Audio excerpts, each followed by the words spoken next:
Hi there, I'm David McKnight, author of The Power of Zero. Today we're diving into a subject that is getting everyone's attention of late, and that's Trump's proposed big beautiful bill. Now, the crown jewel of the BBB is the extension of the 2017 Trump tax cuts. But lately, more and more people are asking, is it possible for the Republicans to not just extend the Trump tax cuts, but to make them permanent? And if so, how are they going to pull it off? Plus, if they can make these tax cuts permanent, why didn't they do so back in 2017 when they passed the Tax Cut and Jobs Act to begin with?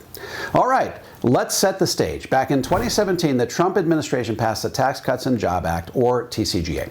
In that bill, they cut individual income taxes, corporate taxes, and they dramatically expanded the estate tax exemption. But here's the catch.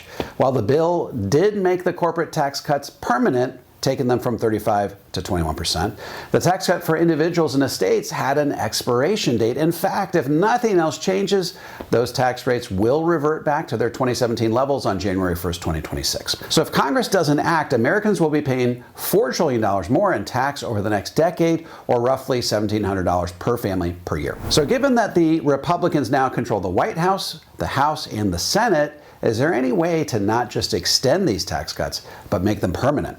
If so, how can they do it? And more importantly, why didn't they do it back in 2017 when they likewise controlled the White House, the House, and the Senate? Okay, first, let's address how Republicans with some outside-the-box accounting techniques could make these tax cuts permanent. Since they don't have a supermajority in the House or Senate, they would have to do it through a special Senate process known as budget reconciliation. This allows them to pass certain finance-related bills with just a simple majority. That's 51 votes in the Senate and a majority in the House. This special procedure would allow them to beat a Senate filibuster and pass the tax cuts into law. But just because they have budget reconciliation at their disposal doesn't mean that they can automatically make the Trump tax cuts permanent. It's going to take a bit of alignment of the stars and some legislative and accounting sleight of hand. First of all, because of those razor-thin margins in both the House and the Senate, they're going to need every single Republican on board. They have very little wiggle room in this regard. But that may be a problem because there are a few fiscal conservatives, namely Representative Thomas Massie and David Schweikert and Senators Susan Collin and Rand Paul, who may not be on board. Their primary concern is that if you made these tax cuts permanent, it would add between $4.6 to $5.5 trillion to the national debt over the next 10 years, depending on who you talk to. And all this brings us to a legislative quirk known as the Byrd Rule, which is the single greatest obstacle preventing the Republicans from making the Trump tax cuts permanent. The Byrd Rule states that budget reconciliation bills cannot increase the federal deficit beyond the budget window, which is typically 10 years. In other words, to make the tax cuts permanent, Republicans would have to find a way to pay for them. And they've got a couple of different ideas on how to do so. First of all, they can cut spending in other areas. What do they have in mind? They're looking to make cuts to Medicaid and to the Supplemental Nutrition Assistance Program, or SNAP, formerly known as the Food Stamps Program. The second way Republicans are trying to offset the cost of tax cuts is through new sources of revenue, namely tariffs on imports. As you've likely heard, Trump has been pushing tariffs hard and insists they'll boost the economy, bring in more revenue, and help fund the tax cuts. But some Republicans are actually suggesting that the tax cuts won't actually increase the national debt over the next 10 years and beyond because they'll actually spark economic growth. In other words, by making the tax cuts permanent, it will unleash the dynamism of the U.S. economy and bring revenue into the U.S. Treasury hand over fist. But is this actually true? A good way to determine whether this view is rooted in reality is to see if the 2017 Trump tax cuts sparked enough economic growth to offset the lost revenue that came about because of those tax cuts. Well, according to the Congressional Budget Office, the cost of the 2017 tax cuts was $1.9 trillion over an 8-year period, while the tax cuts themselves only increased revenue by about $400 billion. In other words, the Tax Cuts and Jobs Act of 2017 ended up increasing the debt by about $1.5 trillion, meaning that the tax cuts were in no way self-financing. In short, if Republicans can't find a way to make the tax cuts deficit neutral beyond the 10-year budget window, then they'll have to settle for an 8-year extension of those tax cuts with an expiration in the 9th year. Okay, let's rewind the clock. Why didn't Republicans make these cuts permanent back in 2017? Well, once again, it was that pesky Byrd Rule. To pass the TCGA with just 51 Senate votes, they had to keep the deficit impact at zero beyond that 10-year window.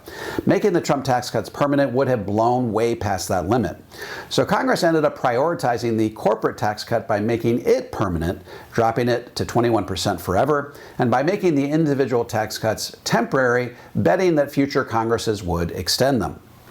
All right, folks, that's the deal on the Trump tax cuts. Republicans have a shot to make them permanent, but they're really going to have to align the stars to pull it off. They may even have to use some extremely creative, outside-the-box accounting to make it happen. I personally think that they are going to make it happen, but the next few weeks will tell. And since this is a channel that focuses primarily on retirement planning, I'm sure you'd like to know the implications for your personal financial situation if the Trump tax cuts are made permanent. Well, if these tax cuts are made permanent, we'll have $62 trillion of national debt by 2035. And yes, that includes an additional $5 trillion or so because of the tax cuts. The truth is, if Republicans make the Trump tax cuts permanent, it will almost certainly increase the likelihood that taxes will have to skyrocket by the year 2035. Here's why. According to a study out of Penn Wharton, when our country's debt to GDP reaches 200%, we've passed the point of no return. The debt snowball will have picked up so much speed that there's simply no slowing it down. In the words of the study, when we hit 200% debt to GDP, which will happen in or around 2040, no combination of raising taxes or reducing spending will arrest the financial collapse of our nation. Former Comptroller General of the federal government, David M. Walker, has even suggested that tax rates could have to double to keep our country solvent. In other words, even if the Republicans make the tax cuts permanent, they will have to raise taxes eventually. And they're going to have to raise them early enough to avoid hitting that catastrophic 200% debt to GDP threshold. And I think that means that around 2035, Congress could be forced to raise taxes in dramatic fashion to avoid financial apocalypse in 2040. So all this means that if you have the lion's share of your retirement savings squirreled away in tax-deferred accounts like 401ks and IRAs, you should take advantage of what is likely to be 8 to 10 years more of historically low tax rates. Pay taxes on those retirement savings while taxes are low to avoid having to pay them at much higher rates somewhere down the road.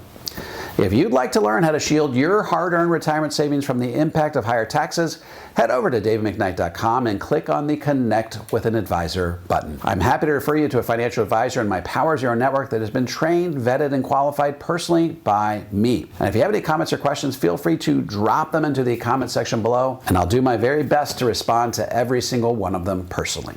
And don't forget to click like, subscribe, and the bell so you never miss a video. This is David McKnight. Thanks for watching, and I'll see you on the next video.